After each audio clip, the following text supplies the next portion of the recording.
క్రీస్తు నామమున అందరికీ వందనములు. అప్పటి కాలంలో కన్నా ఇప్పుడున్న కాలంలోనే మనం ఎన్నో ఘోరమైన హత్యలను, గొడవలను, ఎన్నో వింత సంఘటనలను జరగడం మన చుట్టుప్రక్కల చూస్తున్నాం.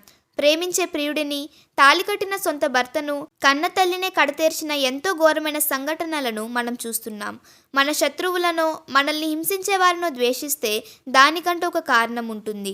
కానీ మన బిడ్డలను, భర్తలను, కన్న తల్లులనే హతమారుస్తుంటే మన సమాజం ఏ త్రోవలో నడుస్తుందో మనం అర్థం చేసుకోవచ్చు. ఇలాంటి సంగతులను గూర్చి ముందుగానే దేవుడు బైబిల్లో వ్రాయించాడు. మన శత్రువులను ప్రేమించమని, మనల్ని హింసించు వారి కొరకు ప్రార్థన చేయమని క్రీస్తు సెలవిస్తున్నారు. అలానే నిన్ను వలని పొరుగువారిని ప్రేమించమనే ప్రధాన ఆజ్ఞను క్రీస్తు మన కొరకు ఇచ్చారు. నిజమే కదా ప్రియులారా? మన కంటికి కనిపించే మన పొరుగు వారినే మనం ప్రేమించలేనప్పుడు కంటికి కనిపించని అదృశ్య శక్తి అయిన దేవుడిని ఎలా ప్రేమించగలం?